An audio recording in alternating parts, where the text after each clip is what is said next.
We've all seen these types of ads before. 25,000 live channels, sports, movies, video on demand, all for $9.99. That's right, cheaper than a Netflix subscription. Well, most people have heard of IPTV, but they don't really know what it is, and they don't really know if it's safe. So in this video, we're gonna be simplifying 5 main questions that everybody needs to know about IPTV. What is IPTV? What is official IPTV? What is third-party IPTV? What are IPTV boxes? And lastly, is IPTV really legal? I make weekly videos teaching you how to save money on streaming services, optimize your streaming device, and all the newest releases out there. If you like this kind of content, the best way to support me is hitting the subscribe button right down below. Now, at any point in this video, you can use the chapters down below that YouTube supplies to skip ahead to the next section. So what is IPTV? Well, it stands for Internet Protocol Television. And to simplify things, it is any live television, channels, sports that you watch over internet. That's the easiest way to put it. Now, depending on where you find your definition, there are some places that also consider video on demand as IPTV. But video on demand is completely different. That is pre-recorded shows that are held on servers and delivered to you typically through a streaming service. In reality, IPTV and video on demand are 2 different concepts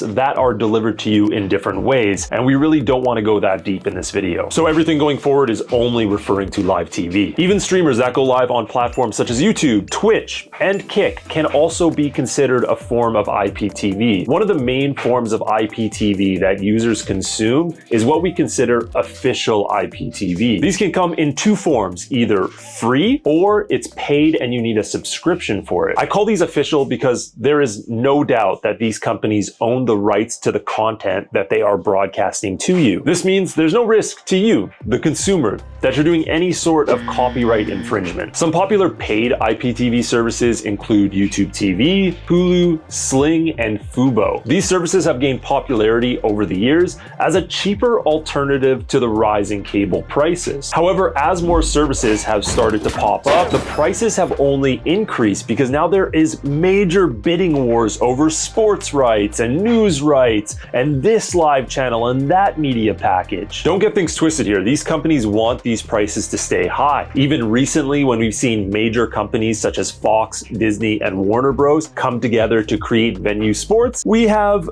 frickin' Fubo TV bringing them to court saying that their service is going to be too cheap and they can't compete with it. That's part of the reason why free IPTV services have become extremely popular. We refer to this as fast content, which is free ad-supported streaming, which is, I guess, technically FASS, but they call it fast anyways. These are, again, official services. The only caveat is you get these channels, but you have to watch a few extra ads in between. Some of the popular ones include Pluto TV, Tubo TV, Freevee TV, and even Plex. These are already owned by companies that own other paid official services, and they've basically discovered that serving you ads is almost more valuable than charging you a subscription. So if you don't mind a few ads in between your content, this isn't a bad option for you. There's a good chance that these high prices have turned you off, and that's where people typically start to get into the realm of third-party IPTV. If you're on Facebook, or even if you're on Google, and you happen to look up IPTV,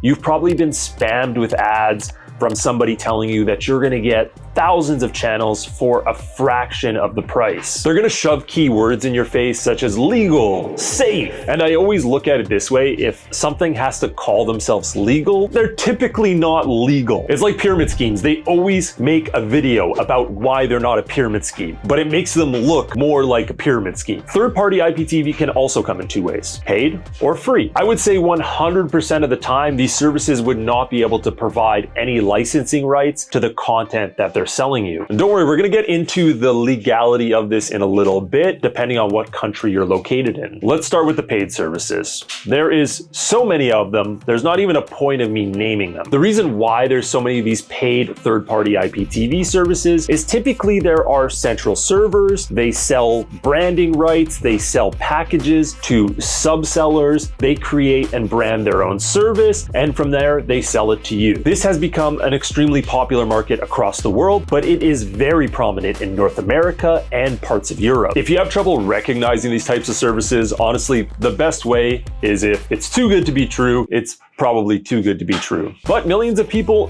do pay for these services every year. But for the people that don't want to pay, they probably opt in for the free third-party IPTV services. These typically come in the form of websites or apps for Android or Fire TV devices. Some notable ones include LiveNet. Mobdro has been a really big one in the past. That one was shut down years ago. And then of course also Kodi, where you can install builds, and a lot of people have third-party IPTV directly through that. Both paid and free IPTV services are going to be less reliable than official ones. This should be kind of obvious. They aren't making as much money, so their servers aren't as robust. This will lead to more blackouts and of course more lag at those major moments right before that big football World Cup game. I was literally watching the NBA Finals once, and it was like 10 seconds left in Game 7. I think it was like 2012, and like my IPTV froze.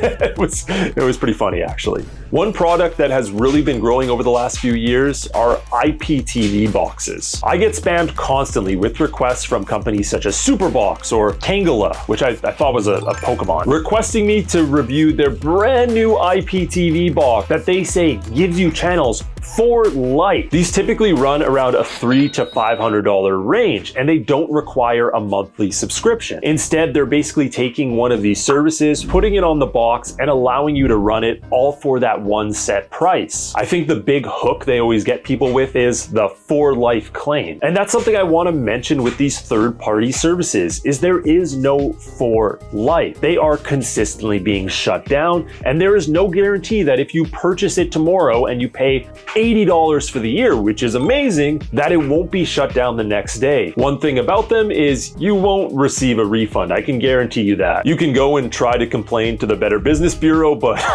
I don't think they're going to care much. I've had friends who've used these third-party IPTV boxes before, but if you're going to go the third-party route, it makes more sense just to purchase like an NVIDIA Shield and get like a year subscription. So you're giving yourself less risk at the end of the day. I think the biggest question people want the answer to is IPTV legal? And there's three main territories I want to talk about on this subject: the UK, Canada, and the US, because they're really what I'm most familiar with when we talk about IPTV. Here in Canada and the US, the copyright laws regarding streaming are a pretty big gray area that has been changing a lot through the years. You're seeing more and more of these IPTV sellers shut down directly in North America. There was even popular YouTuber Omni and a Hellcat who had an IPTV empire, made literally millions, supercars, all that, and ended up getting a ton of jail time. Now, it seems like he's doing pretty well, so I don't think he's too concerned, but it shows that there's definitely risk for those that are selling it. Now, as for those that are consuming it, from my observations, and I want to be clear with this part of the video, I am not a lawyer. I would not take my advice on this. You should always look into it yourself and understand all the risks before you buy and purchase anything. However, you never really see right now consumers being dinged for this type of stuff. Instead, in North America, you have two major companies, Ace and MPA, that are basically conglomerates that have Warner Bros, all these other media companies pay the money to find ways to reduce illegal streaming. Besides taking down the people that are actually operating it, another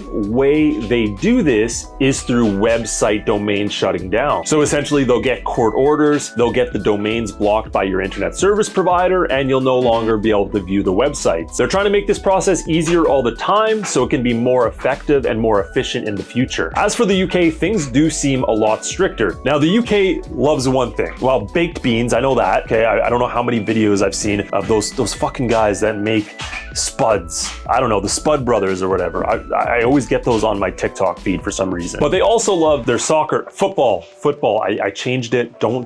Don't comment, I'm sorry. From what I understand, one major company that has their fucking grips on the nuts of football out in the UK is Sky Sports. They are a bunch of pricks. One, because they shut down my Facebook group over copyright infringement, even though I didn't post anything about IPTV illegal stuff. I was only doing official services. But they are notoriously known for going after anybody and everybody, and sometimes for no reason at all. But you've definitely seen a lot more aggressive activity towards illegal streaming in the UK. That is undoubtedly true. So short answer, is IPTV legal? Yes. Is third-party IPTV legal? maybe, depending on where you live, it's not completely illegal. I think that's the best way to put it. Thanks for watching this week's video, guys. 2 ways to support me if you want to. You can purchase a membership. I put all of your names at the end of some of my videos, so you get a little shout out, and it's only $2 a month. The second way is by purchasing a VPN through the link below. You get like 80% off. You also get something out of it, and if you don't like it, you can return it within 30 days. If you are using IPTV, it's something you might really want to get. It helps encrypt your activity from your internet service provider. Thanks for watching, guys. I'll see you in the next one.